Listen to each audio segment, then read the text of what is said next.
mídias sociais, aplicativos de empresas onde você faz o seu investimento, corretora de valores, o próprio noticiário do dia a dia. É muita informação. Então, o que você tem que fazer é pegar tudo e fazer sua própria ponderação. Senão você vai para um lado, você vai para o outro e perde o rumo, né? E eu recebi hoje, essa semana chegou aí uma análise de que há um medo de um segundo ciclo de contaminação lá na China por coronavírus. Mas eu gostei muito da opinião de um infectologista, e aí cada um pondera como achar mais adequado, essa é a minha ponderação. Eu vi um infectologista dizer que essa segunda rodada, se ela ocorrer, ela tende a ser muito mais branda, porque a população ela já sabe como lidar com o problema. Entendeu? Já sabe que tem que se isolar, quem estiver doente, que tem a população aí de maior risco, que é vulnerável e tudo mais.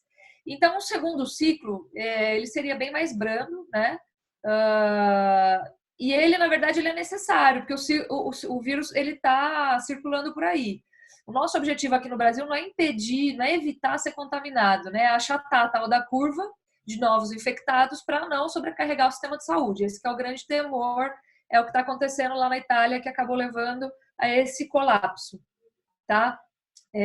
Então, basicamente, a situação de China que a gente tem e que interessa para o nosso mercado é que eles estão voltando às compras, né? E eles estão voltando às compras em um patamar de preços mais baixo do que antes. E aí não só de carne bovina, de outros artigos também, nós vamos falar um pouquinho mais sobre isso. Então, esse cenário de China de maneira isolada. Aí, quando a gente entra para os Estados Unidos, tem uma outra situação, né? Os Estados Unidos, a gente sabe, estão fechados, então fecharam as fronteiras, já são mais de 50 mil casos confirmados, quase a metade deles aconteceu aí em Nova York, né, no estado de Nova York. Por quê? É a porta de entrada dos Estados Unidos, maior aglomeração, maior densidade populacional, então muito mais fácil transmitir o vírus ali. A OMS informou que está tendo uma aceleração muito grande, né, em número de casos, e que o potencial é para que, como a Hassan falou, o país se torne o novo epicentro da epidemia. Então, aí nós temos um outro problema que está ligado a essa possibilidade de que os Estados Unidos sejam um novo epicentro. Então, o terror deve continuar aí por mais um tempo. Só que as pessoas começam a se acostumar com as notícias também, né? Os Estados Unidos, eles prepararam um pacote de estímulo de 2 trilhões de dólares. É bem grande, é um pacote bem extenso. Para essa onda histórica que se espera de pedidos de auxílio-desemprego. O que se espera lá? 1,7 milhões de empregos perdidos no varejo, de 3 a 5 milhões de desempregados no setor de restaurantes e quase 5 milhões de desempregados no setor de turismo. Então, o setor de turismo é o pior, é o mais afetado, né? Como consequência, o Fed, que é o banco central deles lá, zerou a taxa básica de juros para estimular a economia, o juro real deles lá é zero, ou seja, para que eu vou deixar meu dinheiro investido no banco? É melhor eu tirar e gastar, porque não rende nada, isso ajuda a economia a se segurar um pouquinho, só que a taxa já estava muito baixa, então zerar essa taxa, você está no limite, e aí isso indica que a recuperação americana e aquela alta que a gente via dos mercados, das ações da Bolsa, podem estar próximos de um pico, né? Aí tem um segundo efeito que a gente coloca dentro dos Estados Unidos, que é macro, especialmente em um contexto em que a gente tem a mínima do desemprego, da taxa de desemprego norte-americana. Então, eu tenho taxa de juros baixíssima, desemprego em queda também e a bolsa valorizada. Eu tenho sinais aí de que isso não se sustenta mais por muito tempo, né? Só que agora, nesse momento, a gente está vivendo um cenário de pânico global. Eu arriscaria dizer que é a pior crise da minha geração, né? Talvez tenha gente mais velha que eu aí que tenha vivido na pele situações piores. Eu lembro, por exemplo, do período da hiperinflação no Brasil, mas não vivi na pele, era criança. Então, talvez alguém tenha vivido aí com maior intensidade. Mas essa é uma crise que gerou um pânico global e que gera aquilo que a gente chama de flight to quality, que é essa parada aí toda enfeitada. É o seguinte, como tem um pânico global, a gente pega e migra os nossos investimentos, quem entende disso, quem consegue fazer isso. Então, os investidores pegam dinheiro e seguem o fluxo para onde tem qualidade de investimento. São mercados mais estruturados, como os Estados Unidos. E aí a gente tem o dólar disparando, triscou 5,20, agora está na casa aí de 5,04, acho que foi o fechamento hoje, né? Então, acima de 5. Se a gente colocasse isso um mês atrás, ninguém ia acreditar que o dólar ia bater quase 5,20. Tá? Dentro desse problema grande que acomete principalmente o setor de turismo, nós temos as companhias aéreas dos Estados Unidos pedindo um resgate de 50 bi, parece que o governo vai conceder 38 bi. Então é dinheiro a rodo saindo, né, piorando a situação fiscal deles, mas eles tinham um colchão para isso. Então dinheiro saindo para conter esse problema. A gente tem a situação aí do petróleo, caindo de 74 para 26 o barril, acaba atrapalhando um pouco a situação lá no Oriente Médio. Nós temos países compradores de carne no Oriente Médio e nem tudo é só notícia ruim, né? Saiu lá, o FDA aprovou o tratamento do coronavírus com a cloroquina e parece que vai sair a vacina norte-americana. Vamos ver quanto tempo vai demorar para chegar aqui. São outros 500, mas são notícias boas também. Então, nós temos aí os Estados Unidos perto de um limite de alta, alguma fuga de capital para lá por causa da crise. Quando acabar a crise, como é que fica isso, né? Quando acabar o pânico aí. E a gente tem uma questão muito importante que é fluxo de dinheiro saindo do governo, o governo comprando dívida das empresas, né, para poder manter essa situação emergencial de, quanto que eu falei aqui? 5, 10, 12 milhões de empregos que estão derretendo por conta dessa crise. Não é à toa, né, que o Donald Trump está indo no mesmo caminho do Bolsonaro. Na verdade, o Bolsonaro está indo no mesmo caminho do Donald Trump, que é não deixar a economia totalmente estagnada, parada. Se isso é bom ou não, depois a gente pode até discutir, mas esses são os fatos. Tá? Depois a gente fala sobre os pormenores, as consequências desses fatos. Mas não vamos fazer virar fla-flu aqui não de política, tá? Só tomar esse cuidado. E aí vou passar para a Europa, né? Apesar de os Estados Unidos terem partido depois da Europa, estou colocando em magnitude de mercados a ordem dessa discussão. A gente tem Europa fechada, né? Hoje eles estão fazendo aí, a Christine Lagarde, ela declarou que vai fazer emissão de Corona Bonds, eles chamaram de Corona Bonds para ajudar a conter a crise. Então, mais fluxo financeiro saindo do governo para ajudar as empresas, né? O PMI, né? A gente ouve muito falar do PMI, é o Chic Purchasing Manager Index. Que raio que é isso? O que isso tem a ver com pecuária? Nada, mas é um indicador de saúde financeira do setor industrial. Ele considera novos pedidos das indústrias, né? Pedidos de matéria-prima, níveis de estoque, produção, entregas de fornecedores. Então, é um indicador que fala para a gente se o pessoal está movimentando a mercadoria ou não, fazendo novos pedidos. Na zona do euro, caiu de 51 para 31 em fevereiro. Ou seja, é uma mínima histórica desde o começo da série. Então, já começa a chamar atenção também. O sistema de saúde italiano, a gente já sabe que entrou em colapso, né? As mortes começaram a desacelerar no início dessa semana, mas os números de ontem já voltaram a aumentar e não confirmaram essa tendência de reversão, né? De inclinação para cima da curva de novos doentes. A gente achou que estava inclinando para baixo, veio esse dado de aumento de novo, ainda não confirmou. Já são quase 7 mil vítimas, é muito barra pesada. Né? Acabou sobrecarregando o sistema de saúde deles lá. E agora o problema para os que não se contaminaram, ou os que não sabem que se contaminaram, permaneceram em casa, de acordo com italianos mesmo, é que o problema é de trabalho, problema de lavoro, entendeu? Então agora eles têm um problema de trabalho lá para contornar, que é exatamente o que está chamando a atenção dos governantes aqui e lá nos Estados Unidos. Bom, a França suspendeu a cobrança por serviços básicos de luz e água, por exemplo. Então, Papai Estado vem para salvar, ajudar, né? A França tem um colchão muito menor do que os Estados Unidos. Eles têm um problema aí fiscal enorme, muito grande, muito grave. Então, isso aí corrói a situação fiscal deles, aumenta o risco do país. A Espanha está grave também, contabiliza mais de 47 mil casos, tem mais de 3 mil mortes. Então, o ritmo é aceleradíssimo. E a Alemanha está um pouco mais comedida, né? A Alemanha, ela é muito criticada, tem sido muito criticada pelo FMI, porque eles são muito austeros, né? Eles não gastam muito. Mas agora apareceu aí a qualidade e o prêmio de quem é austero. Eles conseguiram anunciar um resgate de 750 bilhões de euros, que é bastante, é bem vultoso, Dentro disso, eles estão com 33 mil casos, 156 mortes. Então, vocês veem, a Espanha tem 47 mil casos e mais de 3 mil mortes. A Alemanha tem 33 mil casos e 156 mil mortes. E é aí que esse resgate ele se mostra útil nessas horas. Tá? E só para terminar a zona do euro aí, ó, Príncipe Charles também com coronavírus, está isolado em algum palácio maravilhoso lá, tranquilão.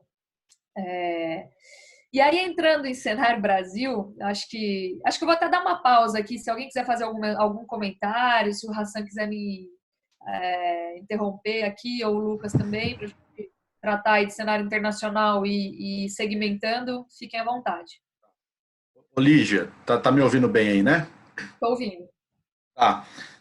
Vamos voltar um pouquinho para a China aí, que foi, vamos falar assim, o país que a gente teve uma relação no ano 2019, somente com uma força-tarefa do governo e da Tereza Cristina em exportação de carne, né?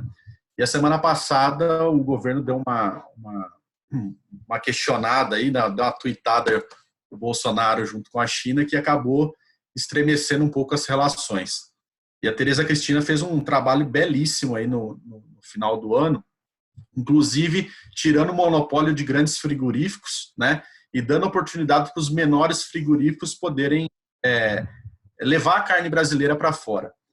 Você acha que tem algum impacto isso nesse momento que a gente tem vivido, dessa relação próxima do governo brasileiro com os Estados Unidos, principalmente Bolsonaro e o Trump? Você acha que tem algum impacto futuro aí nas exportações para a China? Ou você acha que a gente continua ainda, né, nesse casamento fervoroso aí?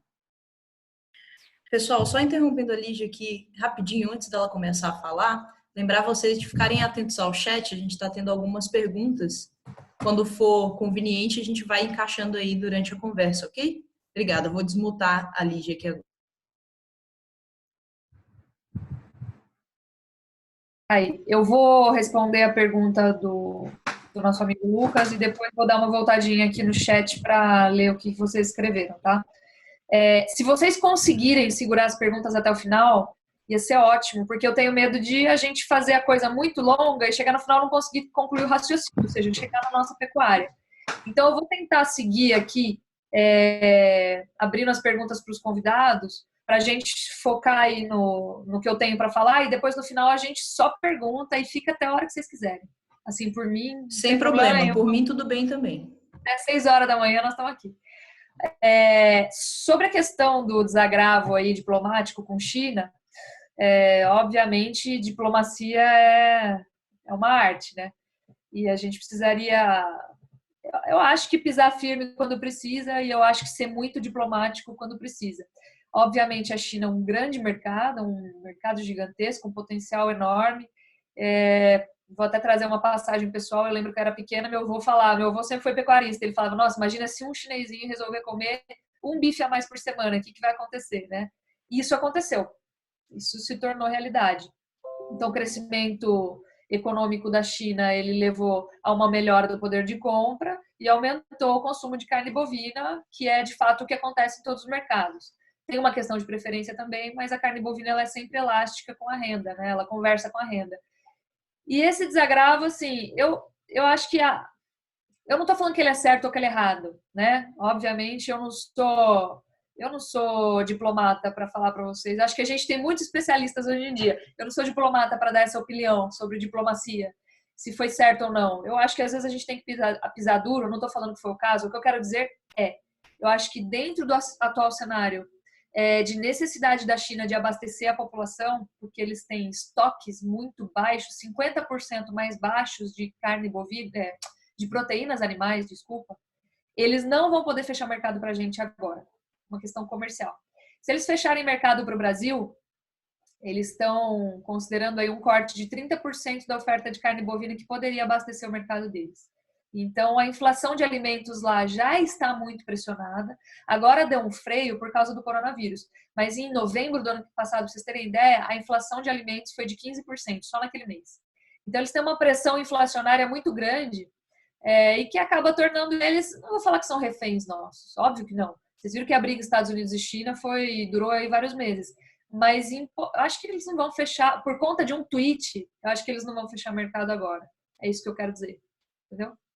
Então, acho pouco provável que essa engasgada aí entre os dois, essa comunicação trocada aí, interrompa o nosso fluxo de carne para lá. Lígia, só para fechar o assunto internacional aqui, boa parte dos analistas já tem falado de recessão global em 2020, né? Como é que você acredita que vai ser o cenário mundo 2020 e 2021? O mundo recupera em 2021? Claro, considerando todas as variáveis que você tem na mão hoje, né? Porque a volatilidade do cenário está muito grande. Dentro das variáveis que você conhece hoje, qual que é a sua perspectiva aí para fazer um apanhado de tudo? O cenário é tão volátil que eu falo que todo dia a gente acorda e é o fim do mundo, né? Coisas que a gente nunca viu acontecendo. É difícil até a gente montar a apresentação, porque é tão dinâmico, tanta novidade que a gente vai perdendo até a grandiosidade de um indicador que a gente estava usando ontem e agora chega um novo e a gente tem que substituir. Mas o que eu vejo, assim, com certeza isso traz um problema para o crescimento do PIB em nível global esse ano. Um comprometimento muito grande, porque as maiores economias estão envolvidas nessa questão. Nós temos, fora isso, a crise do petróleo, problemas com a Arábia Saudita, né? Como eu falei, em um ano o preço do petróleo caindo de 74 para 26 dólares o barril, isso também diminui o PIB lá no Oriente Médio.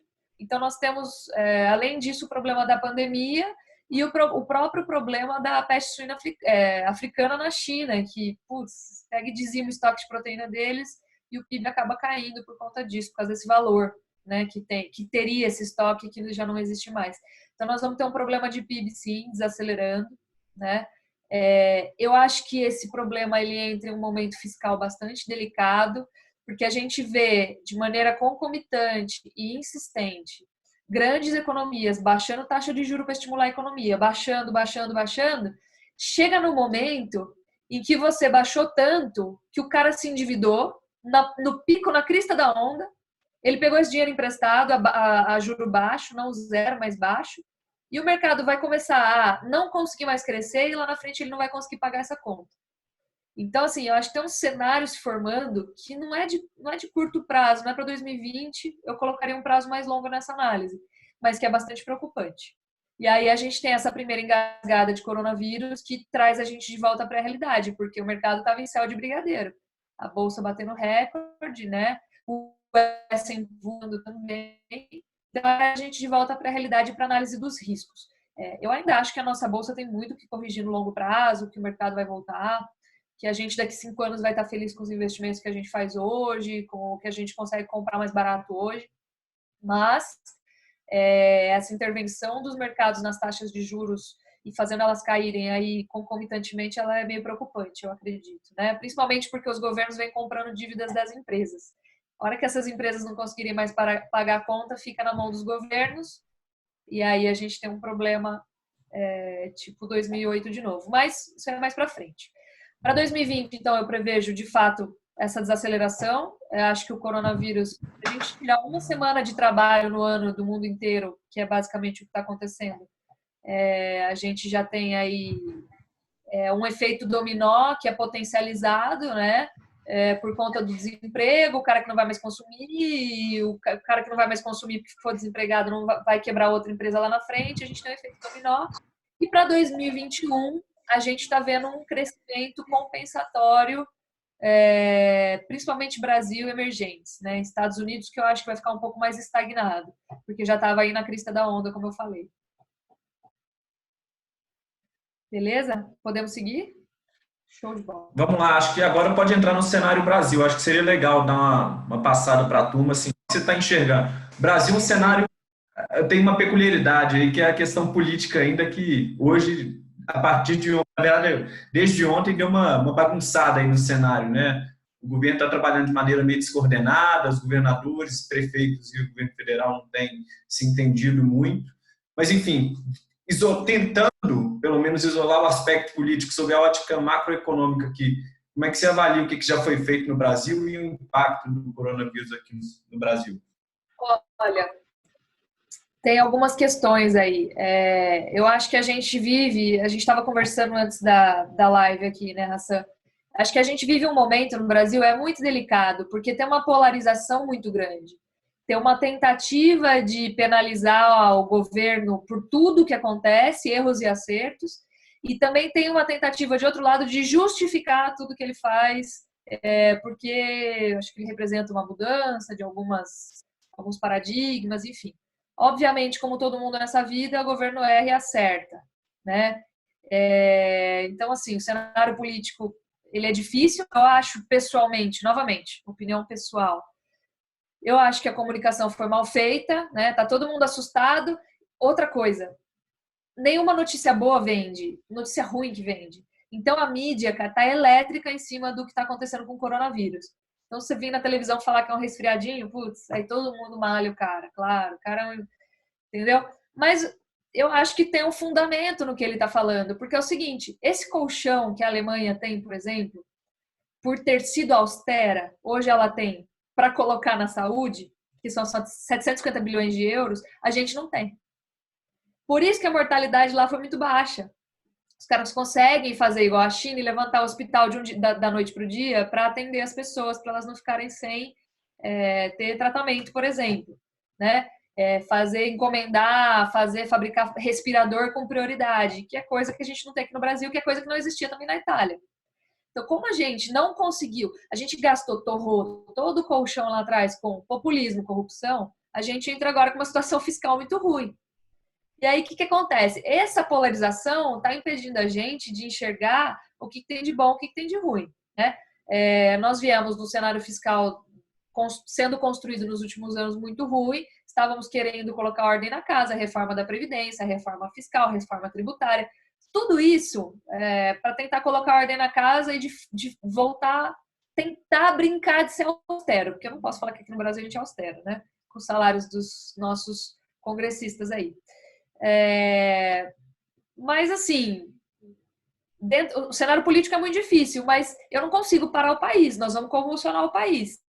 É possível ficar dentro de casa? Uma parte da população, sim. Outra, não. Simples assim.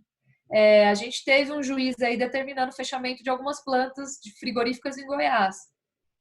Por quê? Para a segurança dos trabalhadores. Como que eu vou fechar uma planta frigorífica e parar de fornecer carne para a população? Tá brincando comigo, cara? Tipo, alguém precisa estar na linha de frente e se responsabilizar pelos serviços básicos. Saúde e alimentação. É o mínimo. Tem gente, isso é o básico, né? Tem gente que não vai conseguir deixar de sair de casa.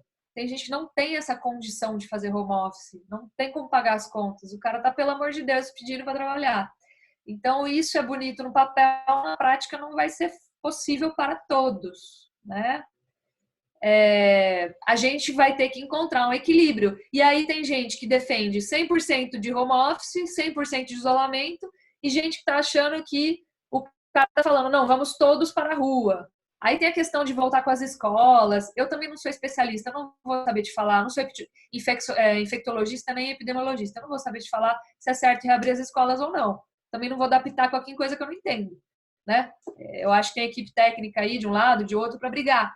Mas assim, eu acho que não significa que o cara esteja falando vamos todos para a rua retornar. Quem consegue ficar em casa, vamos ficar. Tem gente que não vai conseguir. Essa que é a verdade. E a gente precisa encontrar o meio termo das informações. Só que um tá contra, o outro tá a favor, tem uma polarização assim gigante, muita ofensa. Nossa, gente, tá horrível de olhar. Eu dei até um tempo de redes sociais que tá muito barra pesada, né? Muito pouco bom senso. Todo mundo opina, especialista também, se proliferando que nem o vírus, né? Exponencialmente. Todo mundo dando opinião. Acho que essa realidade de mundo digital, virtual que a gente vive hoje. E assim, vai ter consequências por conta disso, né? Já tem restaurante aqui na minha rua, por exemplo. Eu gosto muito desse tete-a-tete com o mercado, né? Antes de sair no jornal, a gente vê o que está acontecendo no nosso bairro. Eu vi até farmácia vazia, né? Tava pensando em comprar ações de droga raia, não vou mais. Eu vi 3 restaurantes na minha rua sendo fechados. Eu moro numa rua agitada aqui em São Paulo. Não fechados por conta do isolamento. Do fechamento do comércio em São Paulo, fechados sem data para retornar, porque de fato quebraram. O cara não conseguiu aguentar 2 semanas. E eu vi aqui uma pesquisa que o setor de alimentação, eles sobrevivem por 16 dias. Esse é o caixa que eles têm para queimar em média. Então, é pesado, né? Vem uma onda de desemprego, vem um custo social gigantesco na sequência e isso precisa participar, fazer parte do mundo real. As nossas opiniões têm que fazer parte do mundo real, têm que ser aplicáveis no mundo real. O mundo real tem um custo social enorme que traz mortes depois e as pessoas precisam equilibrar a saúde com a economia. Não vai ter mundo perfeito nem para um lado nem para o outro. Tudo tem uma vantagem e uma desvantagem, um preço a se pagar de um lado ou do outro, né? Então, basicamente é isso. Aí, falando de cenário Brasil, para a gente entrar e sair um pouco da política e entrar um pouco na economia, vocês viram aí o corte da Selic, né? Para 3,75 ao ano, e aí isso bombou o dólar de novo, né? Aí que o dólar triscou lá aos 5,19. Como eu falei, isso praticamente zera os juros reais, inclusive aqui no Brasil, porque a gente tem uma inflação que está se aproximando aí da taxa de juros, ou seja, não rende quase mais nada, você deixar dinheiro parado ali em renda fixa. Em renda variável, então, o mercado despencou, né? Tá todo mundo que tinha entrado aí na crista da onda tá revoltado. O Bovespa saindo de quase 115 mil pontos para 58, né? 60 mil, vamos arredondar aí. E tem a possibilidade de que a taxa seja cortada em mais 0,5%, né? Mais uma ação do governo para tentar estimular a circulação de dinheiro. A Câmara, acho que vocês acompanharam também, né? Estou trazendo alguns fatos da semana passada, mas que trazem consequências que eu acho que são mais perenes, mais de longo prazo. Então, vale a pena a gente citar aqui para contextualizar tudo o que é possível. A Câmara aprovou o estado de calamidade pública que o governo tinha pedido para declarar, para conceder, né? O que isso faz na prática? Isso derruba a necessidade de respeitar o teto dos gastos, mas de maneira constitucional. Isso é bom para a gente conter a disseminação do vírus. Então, por exemplo, eles estão fazendo hospitais de campanha aqui no Morumbi e no Palestra Itália, né? O que é interessante, a gente ganha alguns leitos a mais. Então, no primeiro momento, se as medidas corretas forem aplicadas, pode ajudar a evitar a disseminação do vírus e o colapso do sistema de saúde se a coisa for muito feia. Mas, no longo prazo, é ruim para a situação fiscal do país, porque amplia o prazo projetado de recuperação econômica que a gente tinha traçado antes. Então, piora, né, o cenário de recuperação, entendeu? E isso faz com que o risco do país aumente, né, que tinha baixado, estava todo mundo citando, o governo Bolsonaro diminuiu a taxa de juros, diminuiu o desemprego e agora cortou o risco do país. Então, agora isso está indo na contramão, mas assim, vamos ser ponderados e corretos. Está acontecendo isso no mundo todo, porque é uma coisa que não está acontecendo só no Brasil, é uma pandemia, está acontecendo no mundo todo, né? A gente tem aqui no Brasil o setor de hotelaria com 90% de cancelamento, isso assim é trágico, é muito ruim. Linhas aéreas brasileiras também pediram socorro para o governo, parece que o governo vai dar benefícios fiscais, não vi ainda um pacote de grana mesmo para socorrer, mas a gente viu a possibilidade deles concederem benefícios fiscais, né? E o fluxo maior nos supermercados, um reflexo do deslocamento da demanda de restaurantes e refeitórios para os lares. Aí a gente começa a encaixar com o nosso mercado, tá? Então esse é o principal efeito que a gente está sentindo para o nosso mercado, que é a pecuária, que é a carne. Eu tenho algumas projeções para 2020.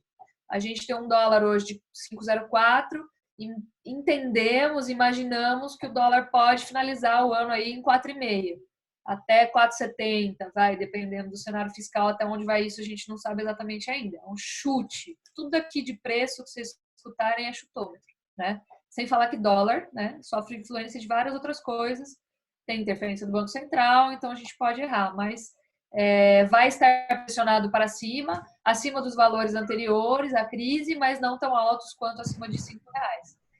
Para 2021, a gente espera um cenário um pouco mais calmo, em torno de 4, 4,10, 4,20, tá? Lídia, desculpa te interromper, mas já fazendo um link aí, essa questão do dólar tá mais alto, como é que você enxerga? Vou puxar um pouquinho sua língua aí já da próxima pauta, que é da pecuária. Como é que se enxerga os efeitos do dólar mais alto já no cenário de pecuária nacional aí? No primeiro momento, ele é bom porque ele remunera bem a exportação. E aí os frigoríficos, as unidades exportadoras, elas ficam em plena atividade, bem interessadas em mandar carne para fora. o volume pode até acabar caindo um pouco por conta de alguns cancelamentos da Europa, por exemplo, ou até essa engasgada da China aí por conta de coronavírus, ano novo, mas a remuneração boa ela acaba compensando. Tem um problema, aí tem os problemas disso num prazo mais longo. Isso aumenta a dívida dos frigoríficos, né? Então, cenário de longo prazo deles acaba deteriorando um pouco, fica mais difícil de pagar essa dívida. Tem frigoríficos que fazem o hedge, outros que não são tão eficientes nisso. Eu sei que o Minerva, por exemplo, tem 50% de hedge feito em posições de bolsa, uma outra parte de hedge natural, né? Eles fazem bem essa gestão. O hedge, o que é, né? É a proteção do resultado mediante fixação de preços de maneira antecipada, vamos falar assim. Então, fixaram o preço do dólar antes do dólar subir. Beleza, os caras estão mais tranquilos. E no segundo momento, isso traz, isso infla o custo de produção do produtor.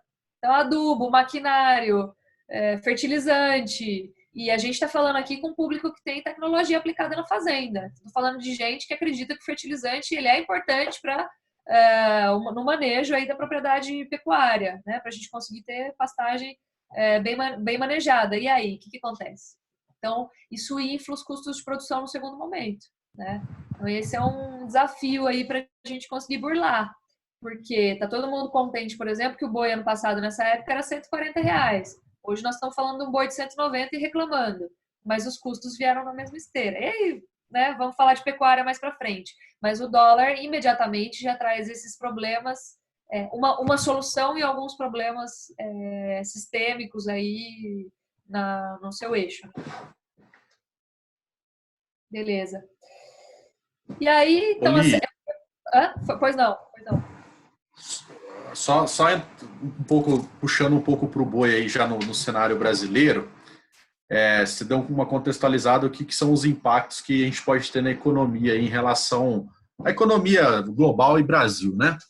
Uhum. O que você tem? O cenário futuro de preço do boi, ele até deu nas últimas 3 semanas, ele deu uma cedida boa, né? Então, assim, muitas vezes o pecuarista está fazendo a conta hoje com o milho que ele tem spot, pensando em confinar e muitas das vezes essa conta não está nem fechando, né? Como que você está enxergando esse cenário futuro aí e como que você vê a projeção, principalmente no segundo semestre, de preço de boi, tá? Já que acredito eu que a China ela deve ter represado um pouco dessas exportações num primeiro momento, mas acredito que no segundo momento isso pode compensar algum fator e se essa exportação ela é capaz de manter o preço do boi alto, vamos pensar assim, acredito que não muito, não de como que esse boi estava lá no final de 2019, mas algo próximo. Vamos lá. Eu acho que tem bastante coisa para colocar aqui em contexto, que eu acho que é agora que a gente vem a citar a pecuária, mas eu vou dar uma adiantada. A gente tem um cenário de deterioração de consumo interno, né? Porque eu acho que a gente vai sair dessa mais pobre, entendeu? E assim, a correlação entre poder de compra e consumo de carne bovina, ela é bem alta. Então, a gente tem um risco aí de demanda enfraquecida. Mas nós estamos em época de virada de ciclo, e eu acho que vocês podem comprovar isso pelos preços recordes que a gente viu o bezerro atingir agora no começo do ano. E eu costumo dizer que o teto do boi é o bezerro, né? Onde a vaca vai, o boi vai atrás, e o bezerro também.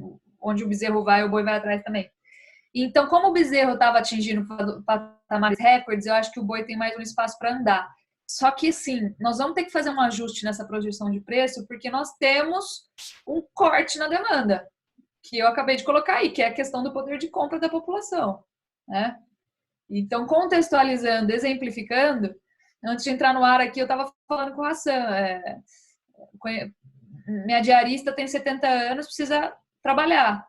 A gente falou, nós vamos pagar, a senhora fica em casa. Encontramos ela aqui no condomínio essa semana. O que a senhora está fazendo aqui? Eu preciso continuar trabalhando. Tem gente que ainda paga minha faxina. Não consigo parar. Essa é a realidade do brasileiro, classe média baixa, a maior parte da população. Então, esse cara vai sair mais machucado. Ele não sabe guardar dinheiro, ele não sabe investir dinheiro. Então, esse cara vai consumir menos carne bovina. Ele vai substituir por embutidos e frango. Aí eu acho que a gente perde uma parte dessa demanda e tem que ajustar as projeções de preço. Antes um pouco mais altas, agora um pouco mais para baixo, entendeu? Essa é a minha primeira visão em termos de preço. É óbvio que a bolsa exagerou, e nós vamos falar já sobre isso. Bolsa é nervosa, é muito dinâmica, tem muita posição ali que se machuca fácil. Nós vamos falar mais sobre isso, mas, né, considerando que a gente tem 78, 80% de consumo interno, a gente vai ficar dependendo só de China e reaceleração de China no segundo semestre. E aí a gente tem uma exposição à China, óbvio, eles levam 45%, 43%, 48% das nossas exportações hoje, mas eu estou falando de 42% de 20% que a gente exporta. Então, isso pode pressionar. Agora, a gente acabou de falar, o custo está ruim, a conta não está fechando, o dólar subiu, o bezerro está caro ainda, não caiu, estamos antecipando tudo, né? Daqui a pouco eu vou organizar esse pensamento. Quem que vai se animar a fazer o confinamento especulativo, por exemplo? E aí a gente tem um desconto na oferta de animais pelo lado especulativo lá na frente. Mas vamos falar disso aí já já. Eu queria entrar na pecuária agora, tudo bem? Beleza. Então, olha só. Em primeiro lugar, vamos começar a condensar o macroeconômico com a nossa situação pecuária. Agora, vamos lá. O Pedro que estava pedindo aí, né? Pedro, vamos falar já. China em recuperação, como eu falei, o retorno deles à circulação normal é lento. Diz que o pessoal ainda está meio desconfiado para sair na rua lá, sai de máscara. Não tem muita aglomeração nos restaurantes, mas está começando. Então, eles já estão se antecipando, eles são muito bons nisso, né? Eles estão se antecipando e começando a fazer alguns pedidos já, tem confirmação dessa informação por parte de pessoal do setor da indústria aqui. O que eu quero dizer com isso? Como a gente teve um revés com China no começo do ano, por causa de coronavírus mais ano novo, o ano novo é normal isso acontecer, mas mais por causa do coronavírus. Eu coloco a China no movimento compensatório daqui para frente, que combinado negativo mais positivo, eu vou colocar ela neutra no primeiro semestre, mais positiva para o segundo semestre, né? Porque no segundo semestre eles devem atingir seu ápice de importações aí no ano, porque a China está com esse estoque baixo. Então deve voltar, já está voltando, deve começar a acelerar a partir de agora e atingir seu ápice no segundo semestre. Então vamos dividir em primeiro semestre e segundo semestre. China, primeiro semestre neutro, segundo semestre positivo. Aí, como a China está levando quase metade das nossas exportações, eu vou dividir o resto do mundo, né? Europa, Oriente Médio, América Latina, Chile, né? Todo esse pessoal está começando a viver essa loucura do coronavírus agora. Fora a Itália, que acho que está no ápice nesse momento. Mas Irã, foi muito feio o problema lá no Irã também. Ninguém comenta o que aconteceu no Irã, né? A mortalidade foi altíssima lá também, porque a população deles também é idosa. Só que não chama tanto a atenção quanto a Itália. Porque acho que a Itália é um hub, né, para o resto do mundo. E, cara, vamos falar a verdade, quando morre o iraniano, acho que noticia-se menos do que quando morre o italiano. Principalmente por esse tipo de motivo, né? Problemas de saúde, porque a infraestrutura lá é melhor e tudo mais. A gente tem um contexto para explicar por que isso acontece. Não é uma justificativa, é uma explicação. Tem que tomar cuidado hoje em dia com as coisas que a gente fala, politicamente correto. Mas a gente tem Europa cancelando pedidos, Oriente Médio idem, Irã. Mas o Irã não é só o que tem no Oriente Médio. É verdade, Arábia Saudita e Egito. E aí? Arábia Saudita e Egito estão com problema com a desvalorização do petróleo. Então tem um problema lá de poder de compra também por causa de crise, por conta dessa queda do preço do petróleo. A América Latina está toda se fechando também. A Argentina fechou. Não estou falando que eles são consumidores nossos, estou falando que há uma tendência da região. Argentina, Peru, Colômbia, Chile, tudo fechado. O Chile é consumidor nosso, então também coloco o Chile como negativo, né? Então tá o sanitário lá, todo mundo fazendo home office. Então o resto do mundo, condensado aí, representado principalmente por esses mercados que eu citei, negativos no primeiro semestre e neutros no segundo semestre, né? Então a gente pega o que aconteceu com China e usa como um exemplo para projetar para esses outros mercados. Então, como a China leva quase metade e o segundo semestre a gente vai ter os outros países neutros, imagino que as exportações no segundo semestre saiam positivas. Essa é a minha combinação de uma maneira bem objetiva para entender o que vai acontecer com a demanda externa. Consumo interno. A gente tem migração, como eu falei, do consumo de restaurantes e refeitórios para os lares. Essa semana, isso ficou muito mais evidente, porque a gente viu o comércio de São Paulo fechar, todos os restaurantes foram obrigados a fechar as portas. O que acontece? Nos restaurantes e refeitórios tem variedade. Então, você não consegue frequentar um restaurante self-service todo dia se ele não tiver variedade para te oferecer, senão você não volta todos os dias, você se enjoa da comida, vai embora. Então, todo dia eles têm frango e um tipo de carne bovina e um peixinho, às vezes fazem um suíno, uma feijoada, então tem variedade, tem giro, né? Refeitório, idem, ninguém serve a mesma coisa todo dia, mesmo que seja refeitório de empresa. Só que quando você transmite, você muda esse fluxo para os lares, a coisa muda um pouco de figura. Porque o consumidor, ele começa a fazer escolhas próprias, né? E ele pende pelo preço, especialmente dentro do cenário de risco de desemprego e diminuição de renda dramático como a gente está vivendo agora, né? Esse estado de coisas atual, ele faz com que o cara pondere quanto que ele vai gastar no mês, quanto que cabe no bolso dele. Então, o mercado doméstico, eu acho que vai ter uma migração para proteínas mais baratas, né? Então, num primeiro momento, eu coloco ele negativo no primeiro semestre e neutro no segundo semestre. Qual que é o reflexo disso? Eu tô, Lígia, acho que não vai acontecer isso, todo mundo continua comendo. Eu não estou falando que as pessoas vão parar de comer, estou falando que vai ter uma migração da classe média e classe média baixa para proteínas mais baratas. E a prova disso é que o ajuste produtivo ele já está acontecendo. E ele pode ser traduzido pela paralisação de plantas frigoríficas. O Minerva paralisou 4 plantas, né? Bonifácio, Janaúba, Mirassol, Paranatinga. O Marfrig paralisou uma e o JBS paralisou 5. Outros frigoríficos menores estão pulando dias de abate, né? E aí é por isso que o boi caiu, como o Lucas falou agora há pouco, para se ajustar a essa nova realidade. A gente precisou fazer um ajuste. No primeiro momento, eu sei que o mercado saiu de 200, 205 para 180. Foi um escândalo. Teve muita gente que ficou revoltada, eu entendo.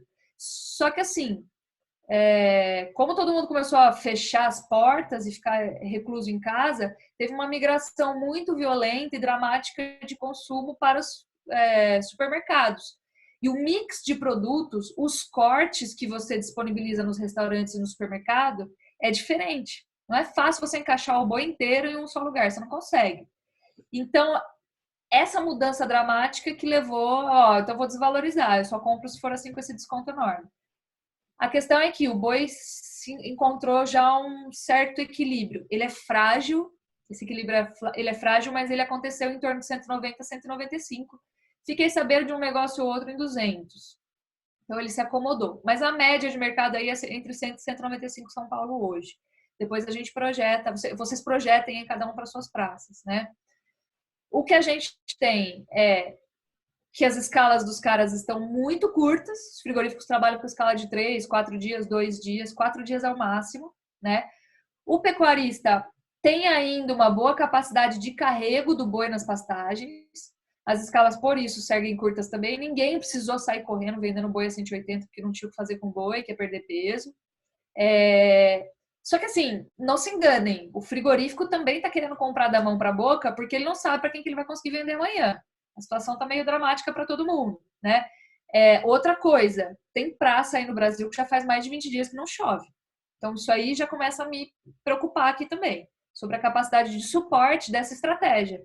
Mantém o boi no pasto, estou vendo agora. Essa é a pergunta que mais me fizeram essa semana. Eu coloquei aqui, até aqui no final. A questão é, daqui para frente, a tendência é que a oferta comece a aumentar, porque começa a pesar o boi no pasto. Ele começa a ficar pesado, né?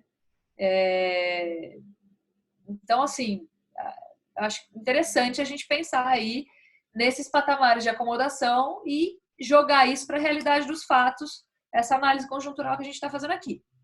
Enquanto isso, o pessoal começou a estocar um pouco de comida, mas todo mundo percebeu que não teve desabastecimento até agora, principalmente de carne, né? Aquela decisão do juiz lá foi revertida por uma desembargadora que liberou os frigoríficos de Goiás de novo para operar. Absurdo. Tem algumas pessoas que precisam ir, como eu falei, para a linha de frente, que são serviços básicos, não tem como, né?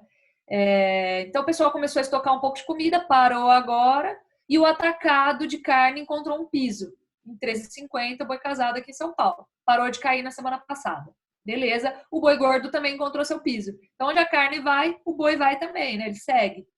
O desafio agora é uma inconsistência nova que surgiu. Como teve essa migração, ou seja, os cortes que estavam lá no restaurante foram repassados para o varejo e não é tão difícil, não é tão fácil de alocar os mesmos cortes que se consomem no restaurante, no supermercado, os supermercados estão tentando estender o pagamento de pedidos novos para 60 dias e o frigorífico, obviamente, não quer aceitar. Então, isso gerou um clima de instabilidade no mercado atacadista e fez todo mundo travar de novo, entendeu? Então, assim, isso gerou pouca referência nos últimos dias, né? Mas isso também faz parte desse ajuste dramático e violento que nós estamos vivendo em todos os elos dessa nossa cadeia, né? Da macroeconomia até a arroba do boi gordo na bolsa, né? Até o boi casado e a carne no supermercado. Os efeitos dos fechamentos dos restaurantes a partir de terça-feira agora em São Paulo, eles ainda devem ser analisados. Pode ser que o consumo ainda vai ter que se acomodar aí nos supermercados. Porque no primeiro momento o pessoal começou a estocar, agora consumir no estoque. Depois que a gente vai entender o que esse fechamento dos restaurantes vai significar, né? Mas a gente sabe que essa migração, ela fortalece o consumo nos supermercados e mexe com a reposição das gôndolas, né? Mudando essa dinâmica. Essa situação deve ser revertida em breve pela queima de caixa que está acontecendo para todo mundo no Brasil. Eu falo assim que é a teoria do náufrago, né? Vocês já assistiram o Náufrago, o filme do Tom Hanks? O que é o náufrago? O cara chegou numa ilha e não tinha nada para fazer. Ele tinha que acordar de manhã, buscar comida, buscar água, construir um lugar para dormir. No dia seguinte, ele tinha que caçar de novo, fazer uma reserva de água para o dia que não chovesse, construir uma casinha melhor. Então, ele construiu. Você tem que trabalhar para construir uma gordura para os dias difíceis. O que a gente está fazendo agora é consumir essa gordura. Então, nós estamos queimando caixa. Ô, Lígia, pensando nesse ponto que você está colocando aí do pecuarista tá segurando esse boi, você não acha que nos próximos 45 dias aí não pode dar uma avalanche de boi chegando no frigorífico de uma vez só e isso ter uma repercussão negativa nesse preço? Pensando no curto prazo, eu sei que é volátil. Eu acho que sim, mas eu vou te falar que não espero uma avalanche. Eu acho que pode aumentar a oferta. Só que, diante do cenário que a gente tem, inclusive com menos plantas trabalhando, um pequeno aumento de oferta vai levar o boi para baixo. Por que eu não acredito em avalanche de boi? Porque o ano passado, naquela loucura que deu do mercado, de 160 para 230, né, foram R$60 em 45 dias, o pessoal antecipou muito a abates. Porque assim, cara, você recebia 190 num dia, 200 no outro, você achava que você era o primeiro cara a conseguir vender 200 no Brasil e você vendia. Não deu nem tempo do cara sentar em cima do boi e negociar 201, 202, porque mudou até a pregoação do boi ano passado. Era de 10 em 10, de 5 em 5, não era mais de 1 em 1. Foi uma coisa assim totalmente inédita, né? E isso fez com que as pessoas antecipassem os abates. Estou falando isso com base nos números de abate do IBGE e pesos das carcaças, que entraram mais leves nessa linha de abate. Então, assim, como teve antecipação de boi sendo abatido, eu acho que agora sobra um pouco menos para matar. Mas, gente, safra é safra. Eu não gosto de subestimar efeito de safra. Começa a secar, o que a gente faz? Ou eu deixo para o ano que vem, ou eu confino, ou eu abato agora. E eu acho que com o nível de tecnologia que a gente tem aportado na pecuária, sobra cada vez mais espaço da gente postergar esses animais, porque isso corre em aumento de custo, né? Como a gente vive aí um cenário de milho muito caro, de dólar em alta, eu acho difícil que a gente consiga agregar mais custos. A conta está muito ajustada ou até negativa, dependendo do que você está pensando em fazer com esse animal. Então, esse que é um problema, né? E aí a gente precisa ver, eu acho que a gente tem capacidade, por exemplo, lá, pensando aí, uma semana e meia atrás, vamos fazer uma regressão. Pensando lá atrás, de 205 para 180, eu tenho espaço para segurar esse boi no meu pasto para falar, opa, peraí, cara, você está exagerando. Meu boi não caiu R$25 da noite para o dia. Mas agora que nós estamos falando em 195, olha, posso considerar, pensando que vai entrar uma safra aí daqui a pouco, entendeu?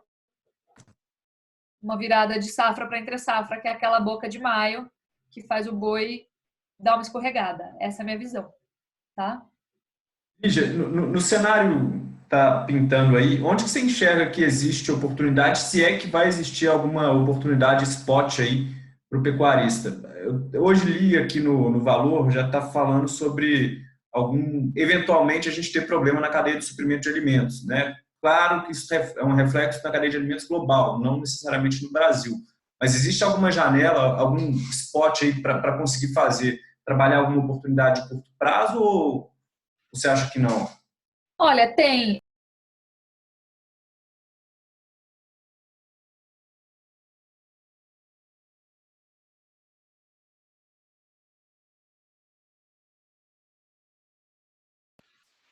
Ok. Liberaram aí. Eu acho que já existe uma oportunidade que, como as escalas estão curtas e a gente viu aí que o pessoal migrou para os supermercados e acabou enxugando as gôndolas, o ajuste produtivo, então, foi feito, e quando a gente faz o ajuste produtivo, ou seja, demanda foi embora, o abate diminuiu e agora a gente tem os preços encontrando um nível de equilíbrio e até retornando um pouquinho, porque sempre dá uma exagerada. É exatamente o que o pessoal está colocando aqui no chat, ó. Vi boi de 205 hoje em Minas Gerais. Hoje Triângulo Mineiro fechando a 200. Exatamente. A gente encontra um piso, 190, 195. Agora começam a aparecer os valores mais altos. Eu acho que, considerando que antes da crise a gente estava em 200, 205 para São Paulo, até 208, vai. Essa oportunidade de vender boi em 200 Minas Gerais não é ruim. Óbvio, o que me diz se o preço é bom ou ruim é meu custo de produção. Não é o preço em si. É a margem que eu consigo fazer com essa venda. Margem sobre a venda. Mas pensando em preço puramente, que é o que o pessoal gosta muito de perguntar, eu acho que já tem uma oportunidade do spot, que foi o ajuste produtivo dos frigoríficos. Esse ajuste produtivo, pessoal, a gente tem a impressão, às vezes, de que a outra ponta, ela sabe, tem mais informação do que a gente. Óbvio que eles têm ali toda uma inteligência, eles concentram todas as compras de gado, tem um volume maior ali de preços que eles conseguem trabalhar dentro da amostra para chegar a uma conclusão. Mas a verdade é que é difícil para todo mundo chegar à melhor decisão possível, né? O pico do mercado, o olho da mosca. O que eu quero dizer com isso é que talvez o ajuste produtivo da paralisação das plantas tenha sido além do necessário, tenha assustado mais do que o necessário. E aí por isso que o boi está fazendo essa reversão agora, né? Fora que é o que eu falei, tá entrando o pedido de China agora com dólar a 5,4. Eu quero fazer isso aí dar certo, eu quero fazer isso aí funcionar, entendeu? Então é aí que eu vejo a oportunidade de curto prazo, principalmente nesse ponto. Dentro disso, Lígia, só para a gente fechar essa ideia da pecuária, e aí a gente vai para ações possíveis. E em maio, a sazonalidade deve pressionar o mercado. Por quê? Hoje a gente tem uma situação de migração de consumo para proteínas mais baratas e a oferta que deve ser ligeiramente maior. Não é enxurrada de boi, mas é sazonal. Não tem como a gente negar isso. Então tem um risco de preços aí, sim. Tá? Esse é meu ponto para a gente encerrar a parte de pecuária e seguir com algumas deliberações aqui. Mais alguma pergunta? Alguém? Lígia, só para fechar esse contexto aí do que você colocou, que eu coloquei do boi aí, eu acho que tem muito pecuarista que está na dúvida da seguinte forma: tem muito pecuarista que tem boi praticamente pronto no pasto, né, para poder fazer esse abate aí e liquidar a operação. E pode ter uma oportunidade eventual de ainda levar esse boi para o confinamento, né? Como que você enxerga o mercado nesse curto prazo? Você acha que realiza o negócio nesse momento fazendo uma conta na relação de troca entre o que ele está matando e a reposição, sendo que a reposição ela continua firme? Eu acho que o pecuarista não tomou a realidade, porque eu vi, inclusive, alguns negócios aí semana passada bem fora da realidade ainda.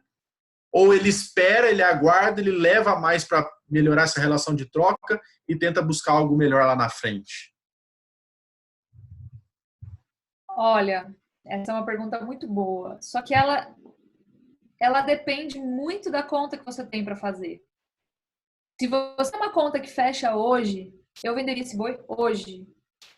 Porque eu estou enxergando assim, eu acho que o mercado pode ficar combalido no segundo semestre. E hoje, para a gente originar esse milho, trazer esse milho para dentro da propriedade e confinar, fora o dólar, eu acho que está muito barra pesada. Se você olhar para a bolsa, o milho caiu bastante, caiu para 43, dependendo do vencimento, 40 a saca aí. Então deu uma derretida fenomenal. E aí surge uma oportunidade de originar milho e fazer essa operação, né? Você pode ir lá na bolsa, compra o milho na bolsa, faz o prêmio, calcula o prêmio para sua região. Depois a gente pode explicar sobre isso, tentar trazer um pouco de didática aqui, mas basicamente o milho futuro caiu, eu vou lá e compro na bolsa e o milho continuou caindo. E aí eu tenho aquele incômodo de ajuste de posição. Todo mundo sabe, se você for para a bolsa, você corre o risco de ter que antecipar resultado financeiro para a bolsa, ou seja, desembolsar dinheiro e colocar lá. É incômodo. Ou você aprende a fazer isso, ou você não compra o milho na bolsa, você não precisa originar ele ainda, você vai para o spot e você está pagando ainda R$60 a saca. E aí minha conta não fecha.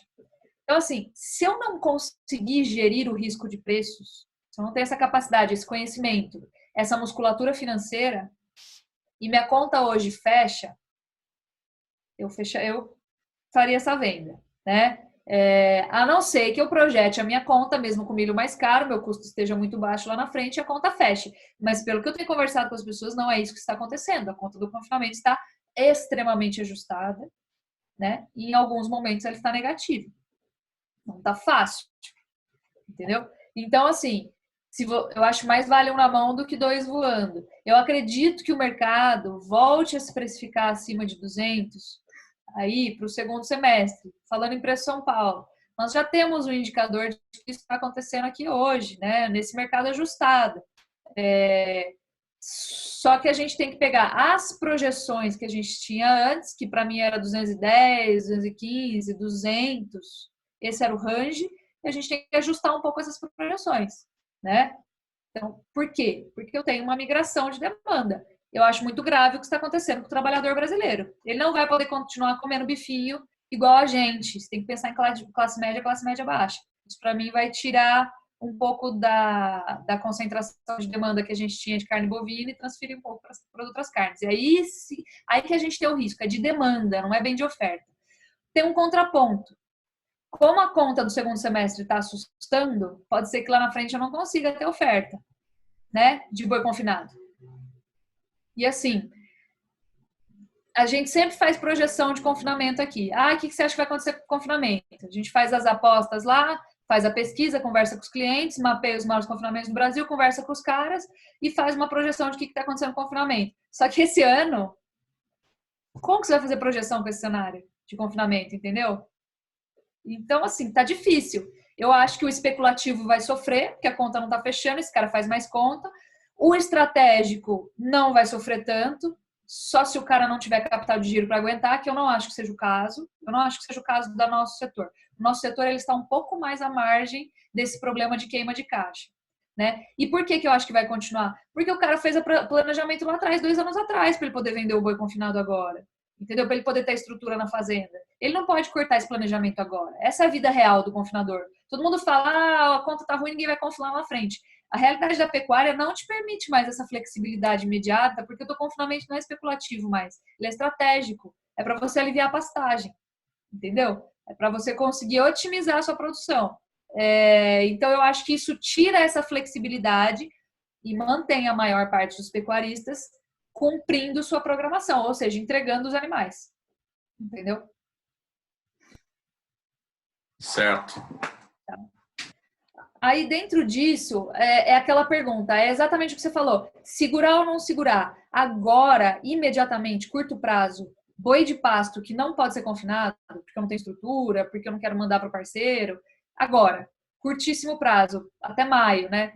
Eu, sinceramente, não seguraria, porque eu estou entrando na boca do entre-safra, que é quando dá aquela desova de boi.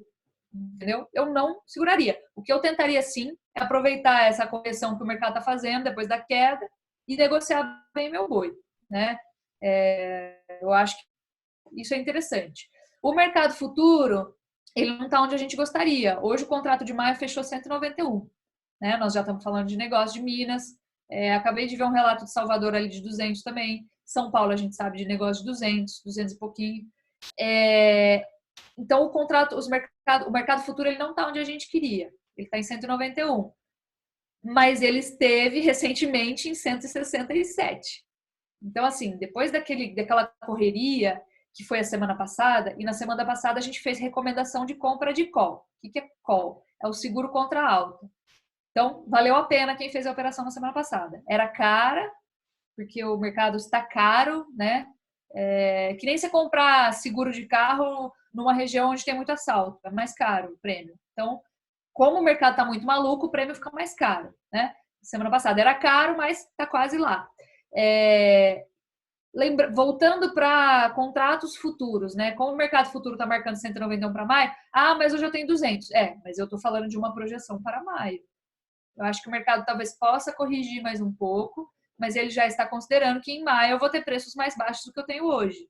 É o que eu consigo imaginar para maio. A gente pode errar, né? Se eu acertasse todas, eu não estaria aqui. É difícil acertar o olho da mosca, mas o que eu consigo enxergar é uma oportunidade eu não estou mais vendendo em 167 no mercado futuro, estou vendendo em 191. Então, o mercado começa a retomar patamares em que é aceitável a gente fazer o hedge, ou seja, a proteção de preços, a trava do boi. Entendeu? Defender meu boi. Começa a se tornar mais palpável.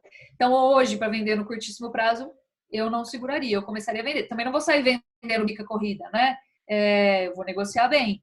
E eu acho que essa possibilidade está me mostrando, me trazendo bons resultados. O mercado está voltando.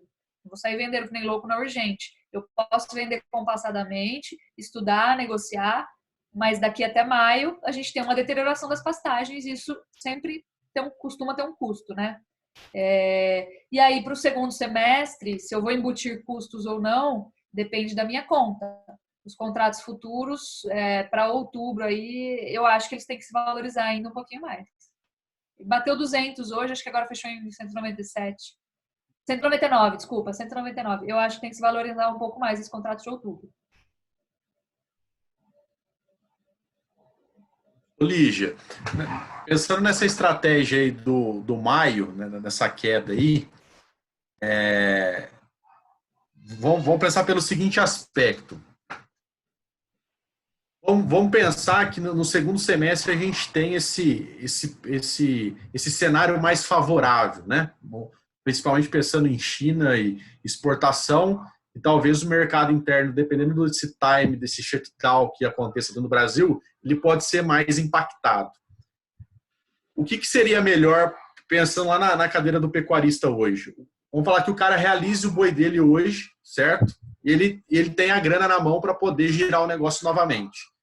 O que você vê de melhor cenário? Esse cara, ele pega, compra um bezerro, recria para matar em 2021, naquela ideia que você colocou lá atrás que em 2021 existe uma recuperação, até os balanços dos analistas vêm mostrando uma recuperação muito forte em 2021, ou ele compra um garrote apostando no segundo semestre, já que tem uma possibilidade de um upside grande e de muita gente. Eu entendi o contexto que você colocou, que se o cara tem o confinamento, ele vai confinar. Mas eu acho que ele deve se reduzir. Você não vê isso como uma oportunidade também de dar 2 giros no mesmo ciclo e tentar sair dessa vala comum? Sim, eu vejo isso como uma oportunidade. Minha visão de risco aqui é de demanda. E eu acho que dentro desse contexto, 2021 pode ser mais promissor. Inclusive porque, se vocês pegarem o abate de fêmeas, que acabou de sair aí do IBGE, menor registro aí de abate de fêmeas proporcional dentro desse último ciclo que a gente está vivendo. O que significa isso? Como que isso se traduz em maior oferta de bezerros para daqui a 2 anos? Né? Por quê? O bezerro acabou de bater a máxima, os picos de preço aí nominais, todo mundo quer segurar o bezerro de novo, óbvio. Agora teve essa respirada do coronavírus, traz uma incerteza gigante, mas se você voltar trazer aí a memória, o passado recente de janeiro e fevereiro, a gente vendo o bezerro atingir aí os picos nominais e em contrapartida o abate de fêmeas caindo, né?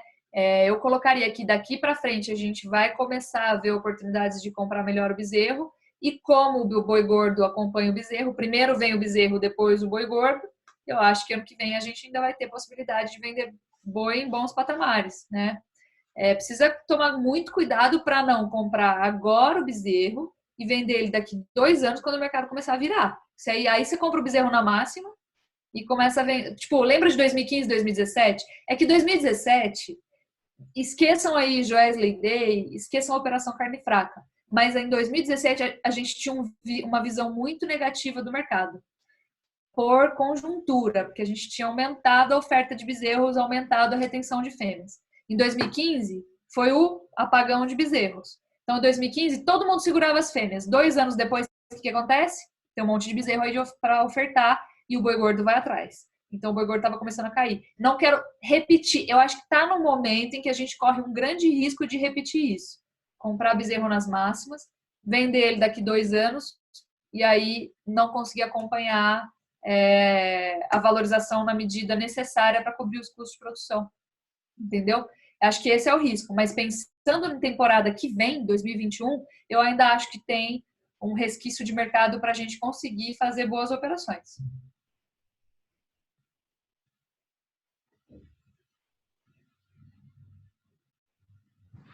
Ô, Lígia, deixa eu colocar um contraponto aqui, mais de forma generalista, que eu acho que com esse impacto do coronavírus, a gente tem observado alguns movimentos, pode ser que na pecuária ele seja menos expressivo, mas até você tem muito contato com o mercado, você está muito mais amparada tecnicamente do que a gente. Muitos empresários que são pecuaristas, eles podem estar passando por um momento bastante delicado no seu negócio principal, já que a grande maioria dos pecuaristas, a pecuária de fato não é o negócio principal. E no momento desse, assim, não tem caixa, a empresa não tem caixa para poder, né, operar o negócio. Você acha que existe um risco de alguns pecuaristas pegar o boi e ter essa liquidez, né, vender esse boi para poder fazer caixa no negócio principal e ter um cenário futuro um pouco pior da pecuária, ou você acha que isso é difícil de acontecer? Olha, Lucas, na verdade, eu acho que isso pode acontecer, mas a tendência maior é não. É de profissionalização da pecuária, aporte tecnológico, concentração de produção em uma área menor por conta do aumento da produtividade, e isso tem que seguir acontecendo de modo que a gente vai continuar investindo na pecuária, entendeu? Eu acredito sinceramente nisso. Na média, pegando a média e trazendo para o negócio, entendeu? Certo. Principalmente porque eu sei que tem gente que trabalha assim na pecuária, mas quem é investidor normalmente gosta de ir muito para a agricultura, que não é plurianual, tem retorno mais rápido, né, mais acelerado, enfim. Eu queria fazer uma sugestão da gente abrir para as perguntas de quem está aqui. Eu estou vendo o Guilherme ali falando comigo, o Zeca Jacinto está ali, o Nivaldo fazendo pergunta, o Ricardo fez um adendo ali, e a Mariana já me chamou aqui também, pediu para a gente abrir para as perguntas de quem está participando. Tá. Ô, Lígia...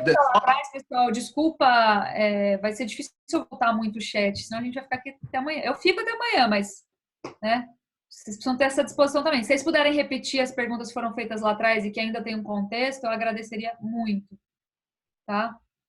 Tá. Ô, Lígia, enquanto vai voltando as perguntas aí, você comentou um pouco das ferramentas de mercado que a gente pode utilizar para se precaver de alguma eventual queda ou aumento aí. Num ano como esse, pensando lá no segundo semestre, quais as melhores ferramentas que o pecuarista pode utilizar? É melhor fazer um hedge, é melhor observar o mercado? Só para dar esse contexto que é o seu trabalho, o que você pensa disso aí? Aí da minha parte aqui está encerrada, a gente já segue para o pessoal do chat aqui. Vou aproveitar até fazer um jabá aqui, que eu escrevi um livro sobre isso, né? Chama Administra o Risco de Preços Pecuários, um guia prático para o hedge de sucesso. Quem escreve um dos prefácios é o seu Wilson Brockman, grande cliente de vocês aí. Eu falo que ele é a lenda da genética no Brasil, um cara que gosta de performance, né? Que gosta de resultado. E ele trouxe um pouco da experiência dele com o hedge aí para o livro. Então, assim, o que a gente preconiza? Por que eu estou falando disso? Porque, assim, não tem fórmula mágica para proteger o risco de preços. Primeiro que a gente nunca acerta continuamente o alvo de preços que a gente projeta com análise de mercado. Segundo, que o pecuarista no corre do dia a dia é difícil ele ter essa visão bem desenhada de longo prazo para a pecuária. Então, ele vive muito dia a dia. Ele não tem essa... Não é que ele não tenha capacidade de análise, não me entendam mal, ele não consegue se organizar para fazer longo prazo e ficar ajustando esses cenários. Então, o que isso significa? Que se ele usar ferramentas que podem trazer ajuste financeiro negativo para ele, mesmo temporário, Isso incomoda, né? Então, assim, a gente tem o termo com frigorífico, que tem as críticas que a gente já conhece, que o frigorífico fica com a escala, que não dá para desfazer o negócio, mas é barato e é fácil de fazer, né? A gente tem a bolsa, que precisa usar recurso financeiro, às vezes além da nossa capacidade, então eu preciso conhecer minhas contas para poder utilizar.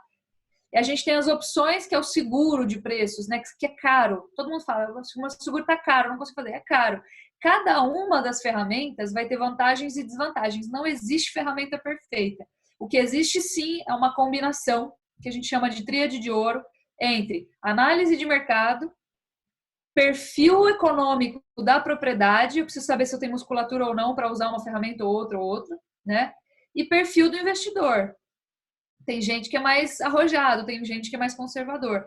E dentro disso, desse estudo, não é simples, mas também não é muito difícil. Dá para fazer. Dentro desse estudo cuidadoso, eu trago a ferramenta adequada para a empresa adequada, para a situação econômica adequada e para o contexto de mercado adequado. Tudo aquilo combinado. E aí eu faço a utilização da ferramenta correta. Então, não tem ferramenta melhor ou pior. Tem ferramenta de acordo com o contexto de mercado e como que a gente consegue aplicar isso, entendeu?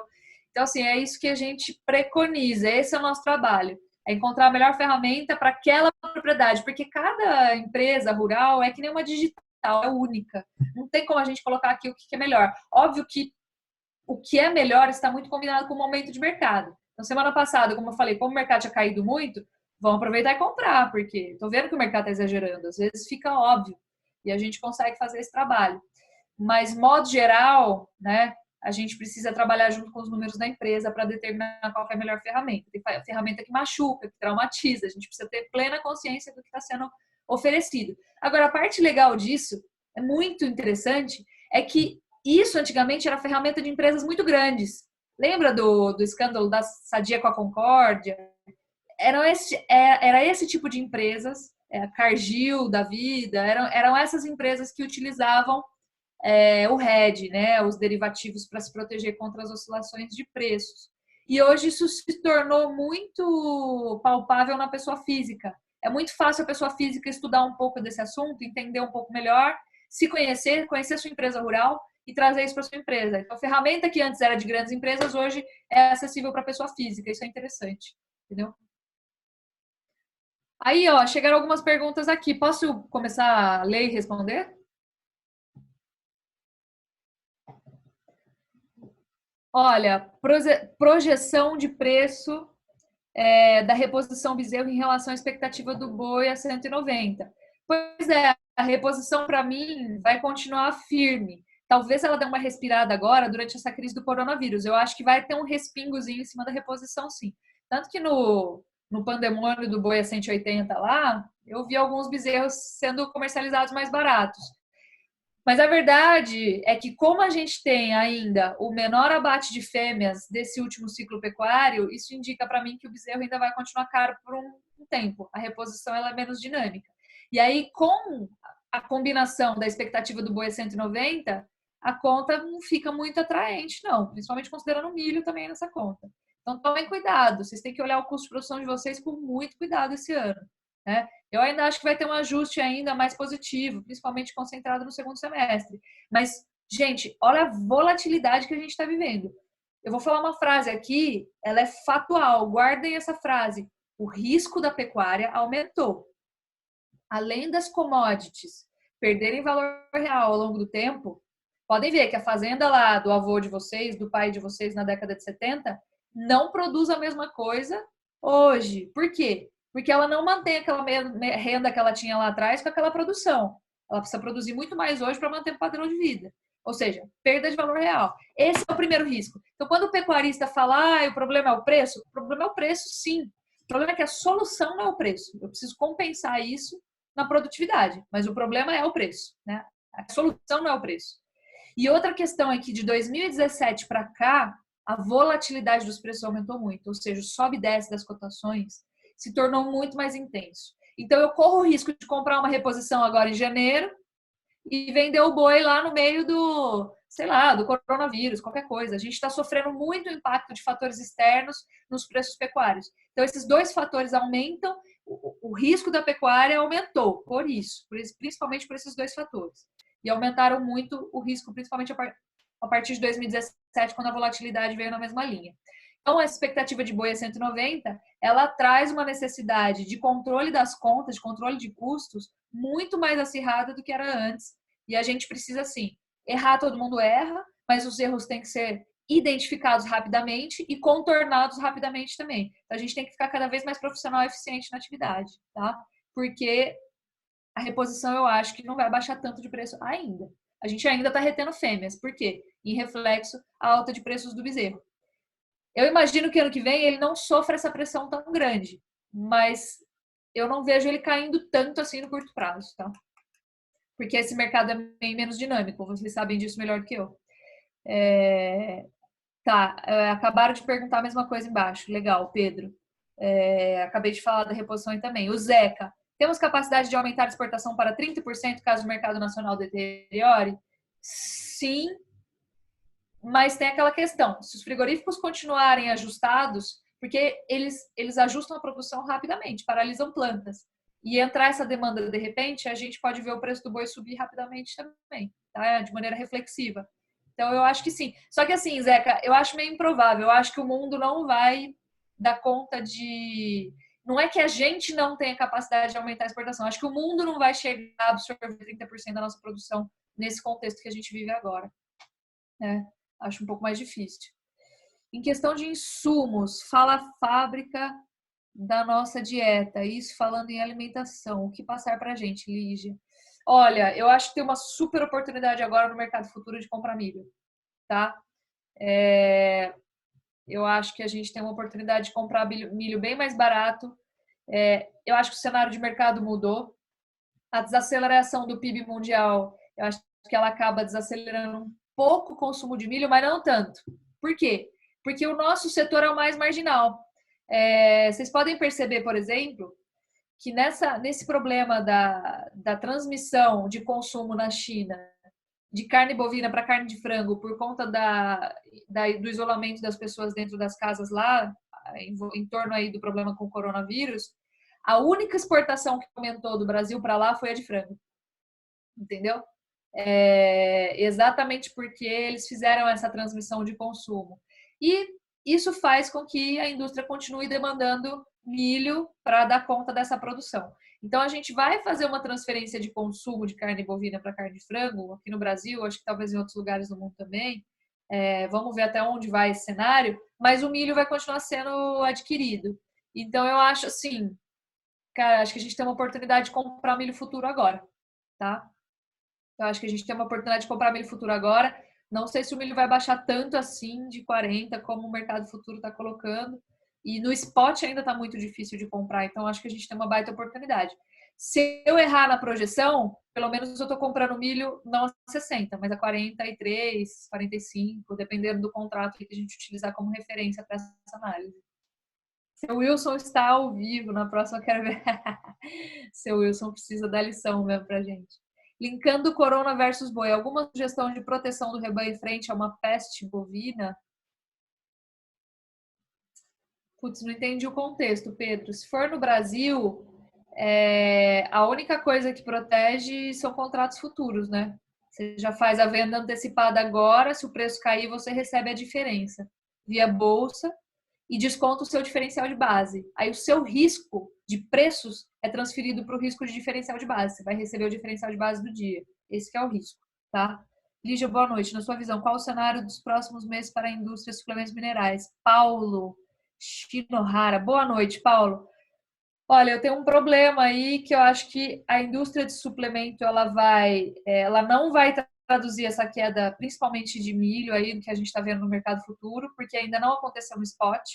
Talvez o mercado futuro volte para cima depois e a indústria de suplemento nem vai ver que essa queda aconteceu, tá?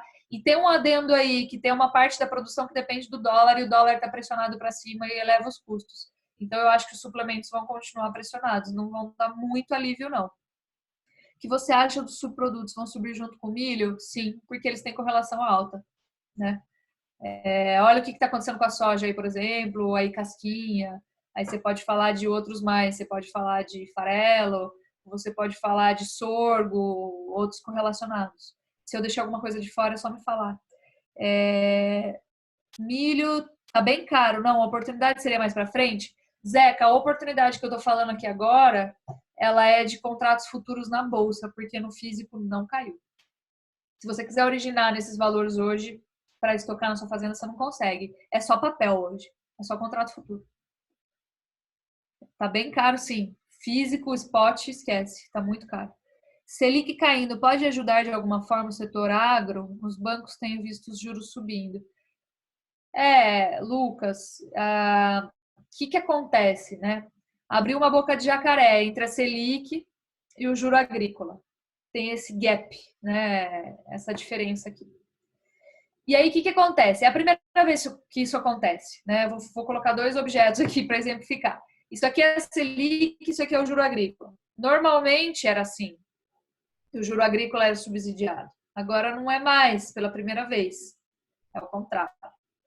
E aí, o que acontece? Abre esse gap para investidores pegarem dinheiro emprestado um pouco acima da Selic e emprestarem para o setor agrícola através de produtos financeiros, LCA, CRA, CPR, abaixo dos juros agrícolas, entendeu? Então, você vai estar comprando um juro aqui que não é nem tão baixo quanto a Selic, mas também não é tão alto quanto o juro agrícola. Só que nós estamos muito acostumados a buscar crédito nos bancos, crédito subsidiado, crédito do governo. Então, agora está abrindo um espaço para outros produtos de financiamento agrícola que estão alocados aqui na Faria Lima. Mas a Faria Lima, centro financeiro do país, é isso que eu quero dizer. Faria Lima e agronegócio não falam a mesma língua, né? Pecuária tem uma má reputação no setor financeiro. Só que, se você fizer a avaliação correta das propriedades rurais, fazer as perguntas certas, você vai ver que o boi é um ativo altamente líquido. É muito mais fácil você emprestar dinheiro para pecuarista do que para agricultor, por exemplo, porque tem o risco de perdas climáticas que a gente não tem na mesma medida. Então, as pessoas estão descobrindo isso e oferecendo produtos financeiros, financiamento a juros mais baratos. Só que a gente ainda não aprendeu o caminho para chegar lá, né? E aí eu acho que tem uma conhecida nossa que entra de uma maneira mais palatável, que é a CPR, que antecipa recursos para você dar a produção como garantia e fazer o acerto final. E aí entra o banco, a securitizadora no meio para garantir que você vai cumprir esse acordo. Essa é uma oportunidade, tá? Se a Selic cair mais, pode ser que esses produtos financeiros financiem, te dê um juro um pouco melhor. Eu duvido. Esse pessoal está entrando nesse mercado agora, não é tão dinâmico assim. Mas eles vão ficar entre o financiamento agrícola e a Selic. E aí a gente precisa procurar esses canais. Tem corretora querendo criar esse produto, né? Tem banco querendo oferecer CPR e tem CPR que você consegue combinar junto com o frigorífico. Aí a gente precisa buscar esses caminhos. A BBM também lançou a CPR digital. Agora é tudo digitalizado, menos burocrático, mas ela é só financeira. A gente precisa buscar os caminhos para cada situação, mas tem essa possibilidade, né? Falamos muito de exportações no mercado interno, se essa crise econômica e social realmente aumentar. Sim, o mercado interno, eu acho que ele tende a transferir um pouco de consumo para o frango. Não é uma bica corrida, né, gente? A macroeconomia, ela não é tão dinâmica assim. Mas o que a gente está vivendo é muito agudo. Eu acho que a gente nunca viveu um cenário de transferência de consumo tão agudo. Então, nós precisamos ver como é que isso vai se comportar. Eu acho que vai ter um prejuízo para a demanda doméstica, sim. Quanto que vai ser? Não sei precisar. Tem muitos fatores envolvidos, mas eu acho que vai ter essa transferência. Eu já falei bastante disso aqui hoje. Você que o cenário favorece o semi-confinamento para acelerar o acalmamento do rebanho? Se você conseguir comprar a melhor reposição, negociar bem e conseguir fazer essa aquisição do milho aí um pouco mais favorável, sim. Eu acho que vale a pena acelerar o acabamento do rebanho. Ano que vem ainda acredito que seja um ano interessante para os preços do boi, mas a partir de 2022 eu acho que começa a complicar. Da metade de 2021 para frente, para mim, começa a complicar. Tá caro sim, maio tá caro, Zeca, você tem toda a razão, desculpa, o Zeca mandou aqui. Mas o que eu quero dizer sobre o cenário de aceleração de acabamento do rebanho, eu acho que tem um timing aí até a metade de 2021 para a gente colocar esses animais para fora. E depois eu acho que vai ficar um pouco mais complicado. Quais plantas de abate, ou pelo menos estados já retomaram as exportações de carne para a China? Bernardo, eu recebi essa informação, caráter confidencial. Não é informação privilegiada, mas é que o pessoal da indústria às vezes pede para a gente guardar segredo. Agora, se vocês me mandarem um e-mail aqui, eu posso distribuir para vocês um levantamento que a gente tem, e aí eu acho que vocês já vão enxergar o mapa da mina, né, em relação a essa pergunta. Eu posso mandar uma tabela para vocês que a gente levanta aqui. Exportações da China por planta. Isso é dado do CIF que a gente levanta. Então, por planta frigorífica do ano passado para cá e em janeiro como ficou. Eu posso mandar para vocês. Vocês vão ver onde está a maior atividade e quem que já está... Em torno dessa maior atividade é onde já está montando aí uma movimentação maior para exportar para a China. Eu posso mandar para o pessoal da Prodap, o pessoal da Prodap manda para vocês. Ou vocês podem me mandar e-mail, eu mando também a qualquer momento. Mas acho que é legal centralizar neles aí, né? Eles que estão com os contatos de vocês, os e-mails de cadastro e tudo mais. Positivo, Lídia. A gente pode enviar, sim, no próximo e-mail e quando a gente enviar a gravação da sua palestra também. Show de bola. Como você enxerga a viabilidade de contratação de linhas de crédito rural nesse contexto econômico, considerar taxa de 6 a 8? Seja como meio de gerar fluxo de caixa para adquirir insumos, por exemplo, seja como instrumento de financiamento dos bezerros da reposição sem a necessidade de venda imediata dos bois. Rafael Cunha fazendo pergunta. Eu acho que está cada vez mais interessante, Rafael. É como eu falei, eu acho que o nosso setor ainda não aprendeu o caminho das pedras, né? As grandes corporações é que fazem um mix maior de tomada de crédito normalmente. Nosso setor costuma ir atrás das linhas de crédito disponibilizadas pelo governo, tá? Então, eu acredito que a gente tem um mix mais interessante agora, é só a gente aprender a enxergar e estudar esse mix. Como eu falei, a LCA, a CRA, a própria CPR, que ela gera esse fluxo de caixa, ela tem o prazo que você determinar, dentro de taxas de juros mais aceitáveis, porque 8%, por exemplo, eu acho um absurdo perto de uma Selic de 3,75. Fica difícil pegar isso, né? Aumenta muito o risco do nosso negócio. Se você conseguir contrair aí essa taxa de 8 para 6, de 8 para 7, de 6 para 5,5, ajuda muito. E aí a gente tem que conhecer esse caminho das pedras de novo, conversar com o banco aí, ver se tem produtos diferenciados. É como eu falei, eu sei que tem corretoras corretoras nesse processo de desbancarização, querendo captar recurso para promover esses produtos financeiros aí nessas taxas mais atrativas, tá? Tá? Ok. Acho que eu perdi aí. Tem algumas coisas que vêm. Deixa eu ver mais perguntas. Pode nos ajudar? Teve essa última do Bernardo. Qual o diferencial de boi rastreado você espera que aconteça nesse cenário para o primeiro e segundo semestre? Pois é, a gente estava tendo um diferencial de boi rastreado de até R$10, né? Eu imagino que possa retornar para esses patamares, porque a China tende a se normalizar. Acho que pode voltar para esses patamares, sim. Só que, assim, se a gente tiver uma demanda muito combalida aqui, certamente o prêmio vai diminuir, entendeu? Só que o boi China a gente já sabe qual é.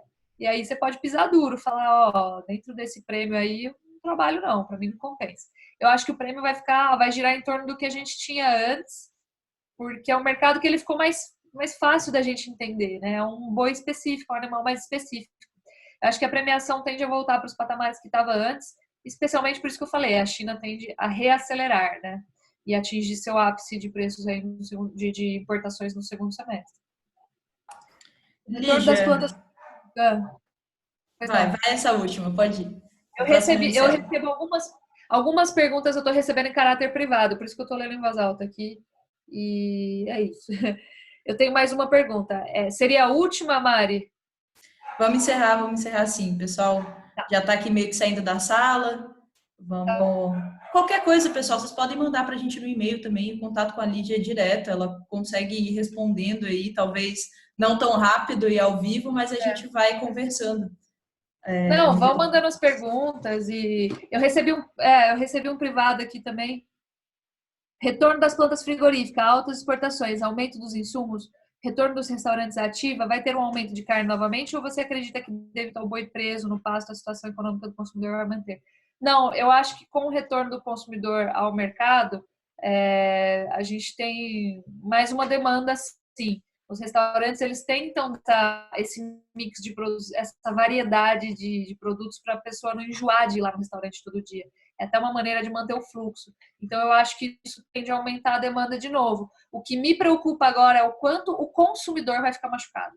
É isso que me preocupa bastante, entendeu?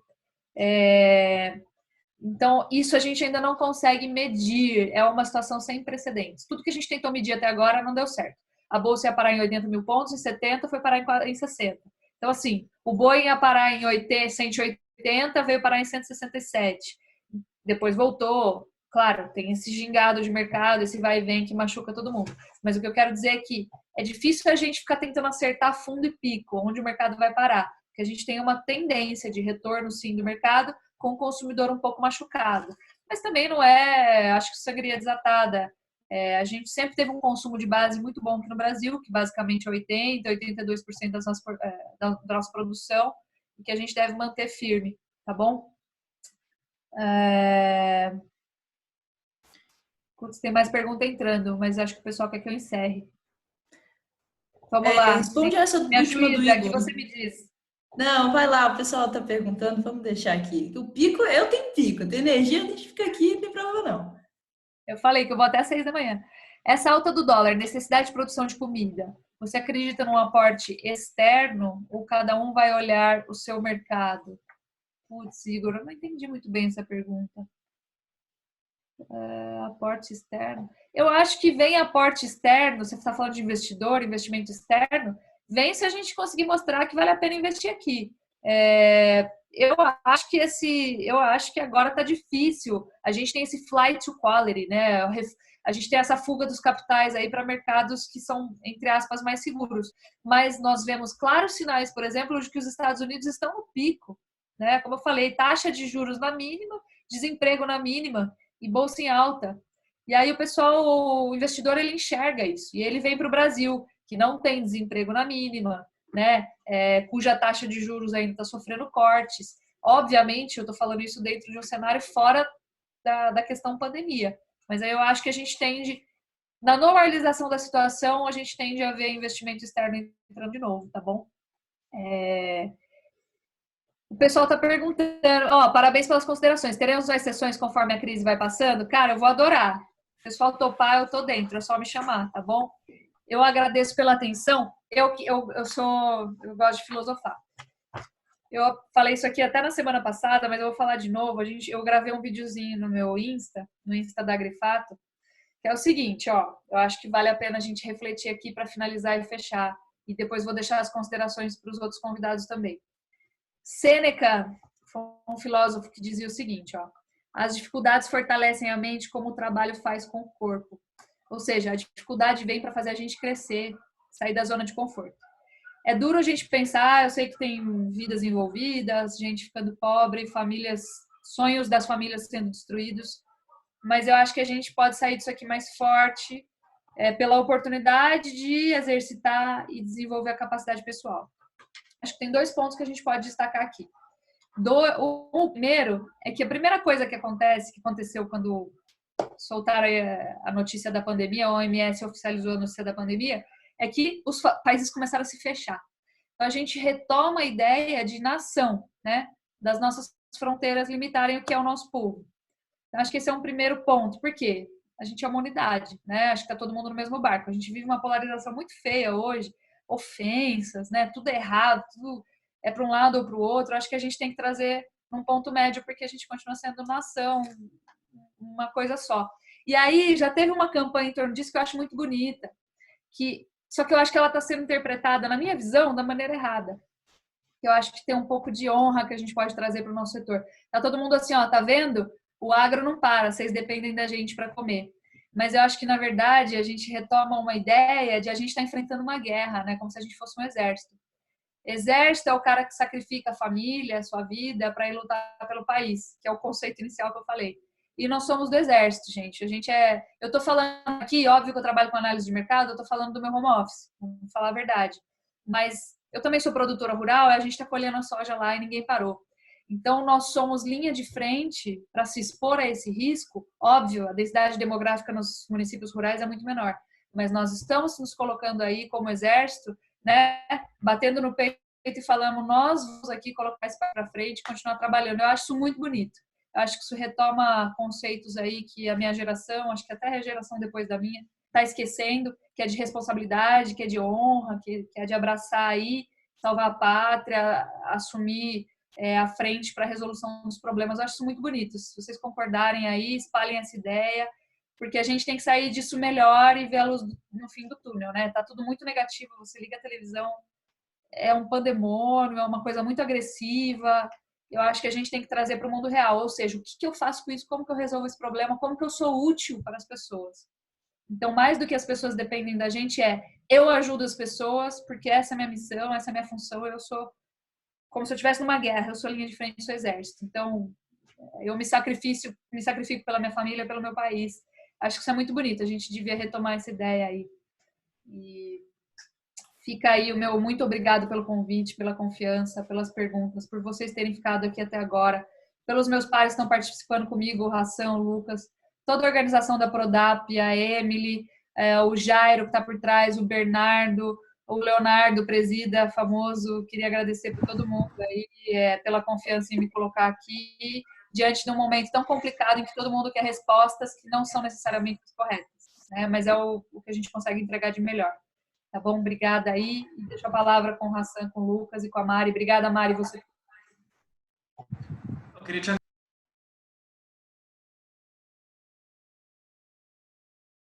Cortou o Hassan, Mari. Hassan, me desculpe. Acho que foi super positivo aí a conversa. O bate-papo é importante para a tomada de decisão de várias das pessoas que estão compartilhando esse momento aqui conosco. Acho que as explanações foram importantes. Acho que a visão do cenário macro, né, e a visão internacional, trazendo para o nosso contexto, definitivamente não é um momento simples, né, de mundo que a gente está passando, mas a mensagem que você passou é uma mensagem muito positiva, do ponto de vista de visão humanitária mesmo, né, o que a gente precisa fazer e assumir nossas responsabilidades aí. Eu queria te agradecer por ter participado aí conosco e fazer o convite para as próximas vezes. Acho que vai ser importante a gente bater essa bola aí durante várias vezes aí para conseguir passar essa mensagem para a turma. Parabéns, obrigado aí. Exatamente, Hassan. A gente está aqui e eu vim entrar agora para falar sobre a campanha, né? Essa abertura da Lígia foi para colocar todo mundo no mesmo lugar, para a gente conseguir entender o que está acontecendo, olhar para fora, dar uma respirada e ver que realmente não é o fim do mundo, a gente vai passar por isso, vai sair cada vez mais forte. Queria falar que sobre a pecuária leiteira, eu dei uma mensagem aí para a Lígia, para ela não responder o Lucas no chat, que perguntou sobre as propriedades leiteiras, mas é porque a gente vai ter palestra sobre isso também nos próximos webinars aí do Agro Não Pode Parar. Então, a gente vai entrar com gestão econômica das propriedades leiteiras em tempo de crise, na próxima sexta-feira, agora, às 15h, e aí, na semana que vem, no dia 30, ainda nesse mês, segunda-feira, a gente vem com o Rafael Mendes falando sobre futuro, sobre novas tecnologias. Ele vem com um papo muito voltado para o mercado aí, para quando o produtor pode estar antenado para tirar melhores ações desse mundo louco que está acontecendo. Então, muito obrigada a vocês. Lucas, te mutei aqui, não vai falar, né? Mentira, vai falar assim, vamos... O que você fala comigo? Não, só agradecer, Lígia, a sua disponibilidade aí. Eu e a Lígia, a gente tem um contato aí meio semanal, né? Conversando um pouco aí. E muito obrigado por passar essa visão. Acho que a Lígia tem uma visão boa de mercado e de mundo. E isso, acho que trazer isso para a pecuária, né? Não só falar de boi aqui, acho que esclarece muitas coisas. Então, Lígia, em nome da Prodap aí, gostaria mais uma vez de agradecer você. Conte com a gente. E precisar, estamos à disposição. Obrigada. Posso falar aqui? Estão me ouvindo? Pessoal, eu queria só fazer um comentário aqui. Eu pedi a permissão da Mariana. A gente tem, assim, depois que bater o carro, não tem mais por que comprar o seguro, né? Você já desvalorizou o patrimônio, que acho que é o momento que a gente estava vivendo na semana passada. Mas agora o mercado está retomando patamares que dá para começar a pensar em proteção de novo, né? Não estou falando em acertar o olho da mosca. E aí, como eu falei, a gente escreveu um livro. A gente está em época de pré-lançamento do livro. E quem quiser, entra lá, www.agrifato.com.br/loja. Eu vou colocar aqui Está no nosso site, não tem segredo. Tá? Condições de pré-venda do livro, tá? Em primeiro lugar, o livro vai autografado, não é só autógrafo, é dedicatório, hein? Vai autografado. A gente está com preço promocional, mas eu acho que esquece isso. O mais importante, a gente está mandando o livro com relatório semanal que a gente publica de direcionamento para os clientes. Para quê? Para ajudar a tomar a decisão. Depois que você lê o livro e entendeu o que acontece, como que é feita a proteção de preços, você acompanha o mercado por esse relatório. O relatório a gente está dando em condição de pré-lançamento. Eu acho que ele é o mais valioso. Em termos monetários, ele vale até mais do que o livro. Então, quem quiser comprar em condição de pré-lançamento, entra no nosso site aí. Lá eu vou colocar aqui o endereço, porque a gente está com essas condições. O lançamento do livro ele vai ser feito via web agora, todos os eventos foram cancelados, então a gente acho que não vai se encontrar presencialmente por aí tão cedo, por conta da questão da pandemia. Então, quem quiser aproveitar as condições, está lá. Eu acho que vale a pena, eu estou orgulhosa do conteúdo. Como eu falei, tem o prefácio do seu Wilson Brockman, grande orgulho, a confiança dele do nosso trabalho, de ter escrito o prefácio, ter colocado o nome dele na obra também. Maurício Palma Nogueira faz o outro prefácio. Tem a revisão do o Papa aí dos derivativos agrícolas no Brasil, que é o Arnaldo Correia. E eu estou muito contente com o resultado. Então, quem estiver interessado no produto aí, é só entrar lá no nosso site. Coloquei o link aí, tá bom? Essas condições. E obrigada pelo espaço para falar sobre o livro, Mari. Obrigada mesmo. Obrigada aos meus pares aí. Eu aproveito para deixar uma boa noite a todos. Vamos nos falando. Estamos juntas, Lígia. Pode contar com a gente aqui. Boa noite, pessoal. Obrigada. O agro não pode parar. Vamos nessa. Tchau, tchau, pessoal. Boa noite a todos. Até a próxima.